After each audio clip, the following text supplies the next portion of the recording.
Assalomu alaykum. Hurmatli kanalimiz obunachilari va qadrli tomoshabinlar. Bugun siz bilan juda muhim va ko'pchilikni tashvishga solayotgan bir mavzuni atroflicha muhokama qilamiz. Bu albatta har bir nafaqaxo'rni oila a'zolarini, yaqinlarini befarq qoldirmaydigan masala. Ya'ni nafaqangizning yarmi tortib olinishi mumkin. Nafaqaxo'rlar uchun yangi jarimalar va qoidalar degan jiddiy ogohlantirish haqida gaplashamiz. Bu sarlavha sizni cho'chitishi mumkin, ammo bu ma'lumotni to'liq tushunib olishingiz shart. Negaki bugungi video nafaqat ogohlantirish, balki pensiyangizni himoya qilish va kutilmagan moliyaviy muammolardan qochish uchun aniq yo'l yo'riq ham beradi. Shuning uchun videoni oxirigacha diqqat bilan tomosha qiling. Hozirning o'zida kanalimizga obuna bo'lishni va ushbu videoga like bosishni unutmang, zero sizning qo'llab-quvvatlashingiz biz uchun juda muhimdir. Muammoning asosiy mohiyati avval qanday edi va hozir nima o'zgardi? Oldinlari pensiyalardan pul ushlab qolish holatlari kamroq uchrar edi. Ko'pincha bu faqat sud qarorlari, masalan, aliment yoki juda katta qarzlar tufayli amalga oshirilardi. Shuningdek, pensiya jamg'armasi tomonidan yo'l qo'yilgan xatliklar yoki nafaqaxo'rning o'zi tomonidan ma'lumotlarni kechikib taqdim etish natijasida yuzaga kelgan ortiqcha to'lovlar ham bor edi. Ammo bu jarayonlar ancha sekin va ba'zan nazoratdan chetda qolar edi. Ko'pchilik o'zining qarzlari yoki majburiyatlari haqida xabardor bo'lmasligi, ba'zan esa bu qarzlarni bila turib to'lamasligi mumkin edi. Hukumat organlari va banklar o'rtasidagi axborot almashinuvi ham hozirgidek tezkor emasdi. Bugungi kunda esa vaziyat tubdan o'zgardi. Raqamlashtirish jarayonlari, davlat organlari o'rtasidagi axborot almashinuvi tizimlarining yaxshilanishi va qonunchilikdagi ba'zi o'zgarishlar pensiya to'lovlariga ta'sir etuvchi har qanday moliyaviy majburiyatlarni tezroq aniqlash va ularni hal etish imkonini bermoqda. Endi har qanday qarzdorlik, to'lanmagan jarimalar, kommunal to'lovlar bo'yicha yig'ilib qolgan qarzlar, bank kreditlari yoki boshqa majburiyatlar avtomatik tarzda pensiya to'lovlaridan ushlab qolinishi mumkin. Eng muhimi, bu ushlab qolish miqdori nafaqaxo'rning umumiy pensiyasining yarmi, ya'ni 50% gacha bo'lishi mumkin. Bu albatta ko'pchilik uchun katta moliyaviy zarba bo'lishi mumkin. Ayniqsa nafaqasi tirikchilik uchun yagona daromad manbai bo'lgan insonlar uchun bu yanada og'ir vaziyatni keltirib chiqaradi. Bu o'zgarishlar nafaqaxo'rlar uchun o'z moliyaviy holatlarini muntazam nazorat qilib borishlari va barcha majburiyatlarni o'z vaqtida bajarishlari zarurligini anglatadi. Bu shunchaki yangi jarimalar emas, balki qonuniy majburiyatlarni bajarishdagi yanada qattiqroq nazorat mexanizmidir. Kim xavotir olishi kerak va kim xavotirlanishi shart emas. Keling, endi bu vaziyat kimlarga ko'proq ta'sir qilishi mumkinligini batafsil ko'rib chiqaylik. Kimlar xavotir olishi kerak? Qarzdorligi bor nafaqaxo'rlar, kommunal to'lovlar bo'yicha qarzdorlik, gaz, elektr, suv, issiqlik, chiqindi uchun. Tasavvur qiling, 7 yoshli Omonova bu 4 oydirki elektr energiyasi uchun to'lov qog'ozlarini e'tiborsiz qoldirgan. Uning oylik pensiyasi 20-800 ming so'm. Har oyda o'rtacha 200 ming so'mlik elektr energiyasi ishlatilgan. 4 oyda jami 800 ming so'm qarz yig'ilgan. Bu qarz uchun to'lov muddati o'tganligi sababli elektr ta'minoti korxonasi sudga murojaat qilgan va sud Omonova buning pensiyasidan ushlab qolish to'g'risida qaror chiqargan. Endi uning pensiyasidan har oyda qarz to'languncha 400 ming so'm. Bu uning umumiy pensiyasining deyarli 22 barligiga teng ushlab qolinishi mumkin. Agar qarz miqdori sezilarli darajada katta bo'lsa, masalan, ko'p yillar davomida to'lanmagan kommunal xizmatlar uchun umumiy qarz 5-6 million so'mga yetgan bo'lsa, sud ijrochilari qaroriga asosan pensiyaning yarmi, ya'ni 900 ming so'm har oyda ushlab qolinishi mumkin. Bu esa uning turmush tarzini sezilarli darajada o'zgartirib yuboradi. Soliq qarzlari, mulk solig'i, yer solig'i va HKK. Faraz qilaylik, 65 yoshli Abdulla ota o'zining uy joyi uchun mulk solig'ini oxirgi 2 yildan beri to'lamagan. Har yilgi soliq summasi 300 ming so'm bo'lsa, 2 yil uchun jami 600 ming so'm qarz yig'ilgan. Soliq idorasi sudga murojaat qilgandan so'ng Abdulla otaning pensiyasidan bu qarzni undirish bo'yicha ijro hujjati yuboriladi. Uning 26 million so'mlik pensiyasidan har oyda 3 million so'mdan ushlab qolinsa, qarz 2 oyda to'lanadi. Ammo bu 2 oy davomida uning kundalik xarajatlari uchun ajratilgan mablag' sezilarli darajada kamayadi. Bank kreditlari bo'yicha qarzdorlik. ba'zida nafaqaxo'rlar o'zlari uchun yoki yaqinlari uchun kredit olishadi va uni o'z vaqtida to'lay olmay qolishadi. Misol uchun 6-8 yoshli Xolmat amaki o'g'liga avtomobil sotib olishi uchun garov bo'lib, bankdan 10 million so'm kredit olgan. O'g'li kredit to'lovlarini to'xtatganidan so'ng bank Xolmat amakidan pulni talab qilgan. Uning 2 million so'mlik pensiyasidan agar sud qaror chiqarsa 1 million so'm, ya'ni 2 ming har oyda ushlab qolinishi mumkin. Bu esa Xolmat amakining shaxsiy byudjetiga juda katta ta'sir ko'rsatadi. Aliment bo'yicha qarzdorlik, agar nafaqaxo'r aliment to'lashga majbur bo'lsa va bu to'lovlarni o'z vaqtida amalga oshirmagan bo'lsa, yig'ilgan qarzdorlik ham pensiyadan undirilishi mumkin. Masalan, 22 yoshli Qodir amaki uzoq yillar oldin ajrashgan va sobiq rafiqasining farzandi uchun aliment to'lash kerak bo'lgan, ammo to'lamagan. Endi bu qarz millionlab so'mlarga yetgan. Uning 17 ming so'mlik pensiyasidan har oyda aliment qonunchiligida belgilangan foizda, masalan 33 yoki ijro hujjati asosida yarmigacha ushlab qolinishi mumkin. Ma'muriy jarimalar, yo'l harakati, jamoat tartibini buzish va H2 kichik jarimalar ham yig'ilib qolishi va yirik summaga aylanishi mumkin. Misol uchun 63 yoshli Safarov amaki yo'l harakati qoidalarini buzgani uchun bir necha bor jarimaga tortilgan, ammo bu jarimalarni to'lamagan. Jarimalarning umumiy summasi 1.200 ming so'mga yetgan. Endi bu summa ham uning 1.200 ming so'mlik pensiyasidan sud ijrochilari orqali ushlab qolinishi mumkin. 2. Ortiqcha to'langan pensiya yoki nafaqa olganlar, agar nafaqaxo'r o'z maqomidagi o'zgarishlar, masalan, ishga kirish, boshqa turdagi nafaqa olish huquqiga ega bo'lish haqida pensiya jamg'armasiga o'z vaqtida xabar bermagan bo'lsa va shu sababli unga ortiqcha pul to'langan bo'lsa. Tasavvur qiling, 6 yoshli Gulnora aya nogironlik nafaqasi olardi. Uning nogironlik guruhi ishlashga ruxsat bermasdi. Ammo u rasmiy ravishda maktabda farrosh bo'lib ishga kirdi va pensiya jamg'armasiga bu haqda xabar bermadi. 6 oy davomida unga nogironlik nafaqasi ham, ish haqi ham to'landi. Har oyda 1200 so'm nogironlik nafaqasi olgan bo'lsa, 6 oyda 7200 ming so'm ortiqcha to'lov yuzaga kelgan. Pensiya jamg'armasi buni aniqlagach, bu summani Gulnora ayaning kelgusi pensiyalardan ushlab qolishni talab qiladi.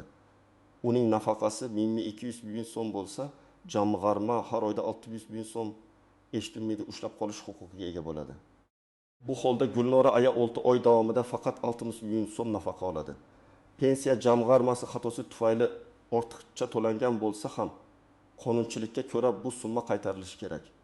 Faraz qiling, 32 yoshli Rustam akaning pensiyasi noto'g'ri hisoblanib, unga 1 yil davomida har oyda 30 ming so'm ortiqcha to'langan.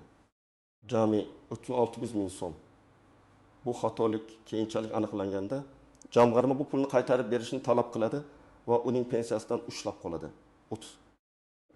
Yashirincha daromad topayotgan ayrim nafaqaxo'rlar. Ayrim turdagi nafaqalar, masalan, boqib qo'lchisini yo'qotganlik uchun nafaqa oluvchilar, ba'zi nogironlik nafaqalari ish haqi yoki boshqa daromad manbai mavjud bo'lganda qayta ko'rib chiqilishi yoki to'xtatilishi mumkin. Agar nafaqaxo'r bunday ma'lumotlarni yashirsa va keyinchalik bu oshkor bo'lsa, nafaqa jamg'armasi ortiqcha to'langan summani talab qilishi va ushlab qolishi mumkin. Masalan, 6 yoshli Zaynab ayib o'quvchisini yo'qotganlik nafaqasi olar edi. Uning farzandi xorijda ishlay boshlagani va muntazam ravishda unga pul yuborayotgani ma'lum bo'ldi. Lekin Zaynab aya bu haqda pensiya jamg'armasiga xabar bermadi. Qonunga ko'ra, agar oilaning daromad holati o'zgarsa, nafaqa qayta ko'rib chiqiladi. Agar pensiya jamg'armasi bu holatni aniqlasa, Zaynab ayadan ortiqcha to'langan nafaqa pullarini qaytarib olishga haqli bo'ladi. Kimlar xavotirlanishi shart emas. 1. Barcha moliyaviy majburiyatlarni o'z vaqtida bajaradiganlar, kommunal to'lovlarni muntazam to'laydigan, soliq qarzlar bo'lmagan, bank kreditlarini o'z vaqtida qoplaydigan va hech qanday ma'muriy jarimasi bo'lmagan nafaqaxo'rlar xavotirlanishlari shart emas. 2. Barcha ma'lumotlarni pensiya jamg'armasiga o'z vaqtida taqdim etganlar. Agar sizning hayotingizda pensiya to'lovlariga ta'sir qiladigan biron bir o'zgarish, masalan, ishga joylashish, daromad manbaining o'zgarishi, oilaviy holatdagi o'zgarishlar ro'y bersa va siz bu haqda pensiya jamg'armasiga zudlik bilan xabar bergan bo'lsangiz, demak sizga ortiqcha to'lov yuzaga kelmaydi va pensiyangizdan hech narsa ushlab qolinmaydi. 3. pensiya jamg'armasi xatosiz hisoblagan nafaqa oluvchilar. Agar sizning pensiyangiz to'g'ri hisoblangan bo'lsa va pensiya jamg'armasi tomonidan hech qanday xato yuzaga kelmagan bo'lsa, sizda muammo bo'lmaydi. Istisnolar, to'siqlar va nozik jihatlar, bu qoidalar barchaga birdek qo'llaniladimi yoki ba'zi istisnolar bormi? Albatta, har bir qonunchilikda bo'lgani kabi bu yerda ham istisnolar, o'ziga xos nozik jihatlar mavjud. Ularni bilish sizni ko'plab muammolardan qutqarishi mumkin. Pensiyadan ushlab qolishning maksimal miqdori va minimal miqdoriga ta'siri.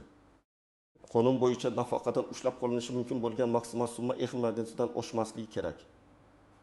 Ba'zi o'ta og'ir holatlarda, masalan, voyaga yetmagan farzandlar uchun aliment undirilganda yoki sog'liqqa yetkazilgan zarar uchun tovon puli undirilganda bu ko'rsatkich yetim badalgacha yetishi mumkin. Ammo bu kamdan kam uchraydigan holatdir. Ammo eng muhimi, nafaqaxo'rning minimal yashash uchun zarur bo'lgan miqdordan kam pensiya bilan qolib ketmasligini ta'minlashga qaratilgan qoidalar ham mavjud. Ya'ni qanday qarzlar bo'lishidan qat'iy nazar, ushlab qolishlar natijasida nafaqaxo'r qonun hujjatlarida belgilangan minimal pensiya miqdoridan kam pul bilan qolishi mumkin emas. Masalan, agar minimal pensiya miqdori 800 ming so'm deb belgilangan bo'lsa, sizning pensiyangiz 1 ming so'm bo'lsa va sizdan 500 ming so'm ushlab qolinishi kerak bo'lsa, bu amalga oshirilmaydi. Chunki sizda 700 ming so'm qoladi, bu minimaldan kam. Bu holda faqat 200 ming so'm ushlab qolinishi mumkin. Bu qoida nafaqaxo'rni eng og'ir moliyaviy qiyinchiliklardan himoya qilishga qaratilgan. Shuningdek, aliment yoki ma'lum turdagi zararlarni qoplash bo'yicha undirishlar pensiyadan ushlab qolinishi mumkin bo'lgan umumiy summaning maksimal foiziga ta'sir qilishi mumkin. Bu turdagi undirishlar boshqa qarzlardan ustunlikka ega bo'lib, ular ushlab qolinishi mumkin bo'lgan foiz miqdorini oshirishi mumkin. 2. Turli xil qarzdorliklarni undirish tartibi. Agar nafaqaxo'rning bir nechta qarzi bo'lsa, masalan, kommunal bank, soliq, qaysi biri birinchi navbatda undiriladi degan savol tug'ilishi mumkin. Qonunchilikda bu tartib aniq belgilangan. Odatda alimentlar va sog'liqqa yetkazilgan zarar uchun tovon pullari birinchi navbatda undiriladi. Keyin soliqlar va majburiy to'lovlar, so'ngra bank kreditlari va boshqa qarzdorliklar keladi. Bu tartib sud ijrochilari tomonidan qat'iy rioya qilinadi. Ba'zan bir vaqtning o'zida bir nechta turdagi qarzdorlik bo'lsa, ularning umumiy ushlab qolinishi pensiyaning e'tibordan oshmasligi kerak. Yuqorida aytilgan istisno holatlardan tashqari. 3. Pensiyaning ayrim turlari himoyalanganligi, ba'zi ijtimoiy to'lovlar va kompensatsiyalar, masalan, birdaniga to'lanadigan yordam pullari, dafn marosimlari uchun beriladigan kompensatsiyalar va boshqa maqsadli to'lovlar odatda undirishga taalluqli bo'lmaydi. Bu mablag'lar nafaqaxo'rning og'ir vaziyatlarida minimal himoyasini ta'minlash uchun mo'ljallangan. Ammo buni aniqlashtirish uchun har doim pensiya jamg'armasi yoki yurist bilan maslahatlashish zarur. 4. To'siqlar va nozik jihatlar. Axborot yetishmasligi. Eng katta muammo shundaki, ko'pchilik nafaqaxo'rlar qonunchilikdagi o'zgarishlardan yoki o'zlarining moliyaviy majburiyatlari haqida to'liq xabardor emaslar. Ba'zida hatto biror qarzga ega ekanliklari haqida ham bilishmaydi, to uning pensiyasidan ushlab qolinmaguncha. Sud ijrochilari roli. Ijro hujjati bo'yicha pensiyadan pul ushlab qolish asosiy funksiyasi sud ijro departamenti zimmasida. Ular pensiya jamg'armasiga tegishli hujjatlarni yuboradilar va jamg'arma bu hujjatlar asosida ushlab qolishni amalga oshiradi. Bu jarayon to'liq avtomatlashtirilgan bo'lishi mumkin. Yashirin ish va daromadlar. Davlat organlari axborot tizimlarining integratsiyasi kuchaygani sari nafaqaxo'rning rasmiy bo'lmagan daromad manbalari yoki yashirin ishlari ham aniqlanish ehtimoli ortib bormoqda. Masalan, bank hisob raqamiga muntazam kelib tushadigan katta miqdordagi mablag'lar e'tiborga olinishi mumkin. Bu avvalgi davrlarga nisbatan yangilik bo'lib, nafaqaxo'rning shaxsiy moliyaviy holatiga shaffoflikni oshiradi. Aldov holatlari, afsuski, bu mavzu atrofida turli firibgarlar ham faol bo'lishi mumkin. Ular nafaqaxo'rlarning qo'rquvidan foydalanib, o'zlarini qarzni hal qiluvchi yoki pensiyani himoya qiluvchi deb tanishtirib, ulardan pul undirishga urinishlari mumkin. Har qanday shubhali takliflarga ehtiyot bo'ling va faqat rasmiy davlat idoralariga murojaat qiling. Amaliy maslahatlar, nima qilish kerak? Endi esa eng muhim qismga o'tamiz. Kutilmagan vaziyatlarga tushmaslik uchun siz nima qilishingiz kerak? bu yerda aniq va batafsil ko'rsatmalar beramiz. Bering. Muntazam ravishda moliyaviy holatingizni tekshirib boring. Kommunal to'lovlar, har oyda gaz, elektr, suv, issiqlik, chiqindi to'lovlari uchun kvitansiyalarni diqqat bilan tekshiring va o'z vaqtida to'lang. Agar siz qog'oz kvitansiyalar olmasangiz, kommunal xizmatlarning rasmiy ilovalari orqali, masalan, Payme, Click, Apelsin kabi yoki tegishli tarada shaxsiy kabinetlarida qarz holatingizni tekshirib turishingiz mumkin. Har bir tashkilotning o'z sayti bor. Masalan, elektr energiyasi uchun hududiy elektr tarmoqlari korxonasining sayti.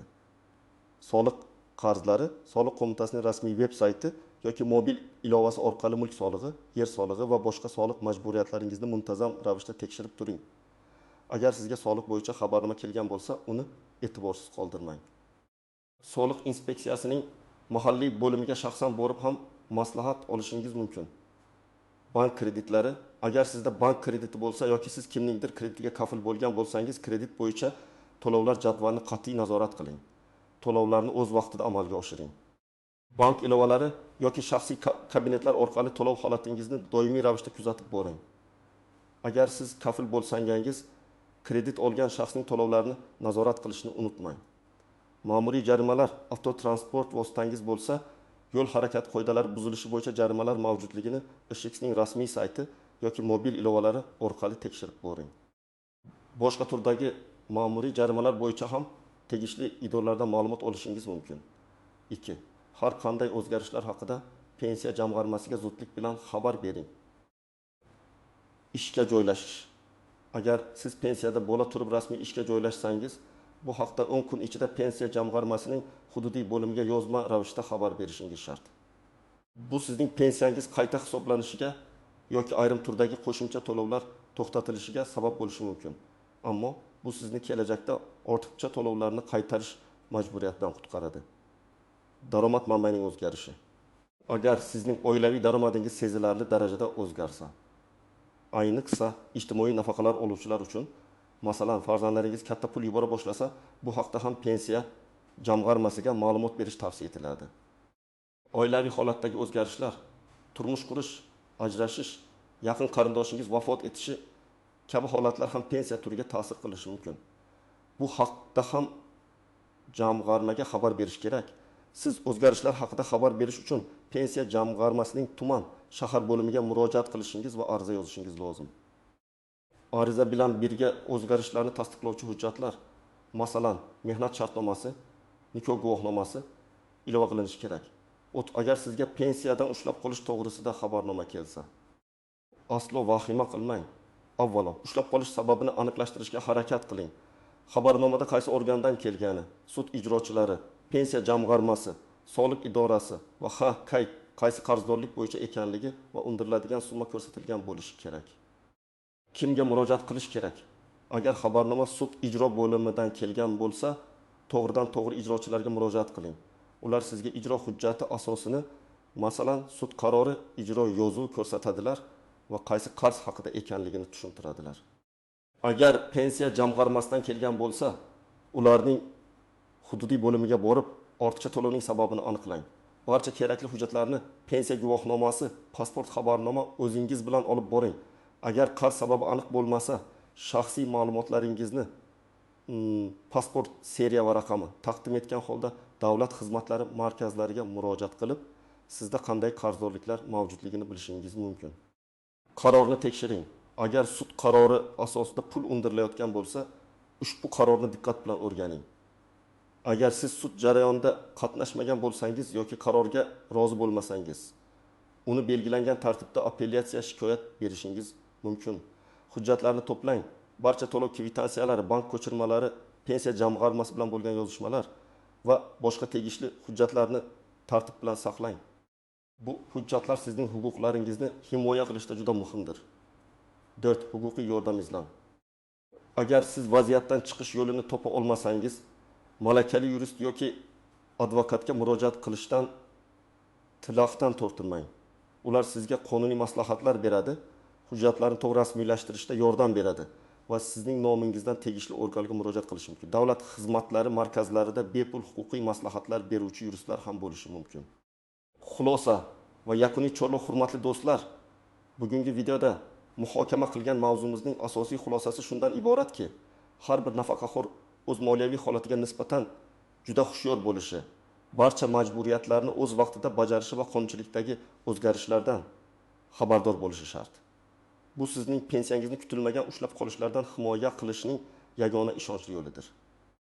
Pensiyangiz bu sizning uzoq yillik mehnatingiz mevasi va uni asrab-avaylash sizning asosiy vazifangizdir. Ushbu ma'lumotlar siz uchun foydali bo'ldi degan umiddaman. Fikrlaringizni izohlarda yozib qoldiring.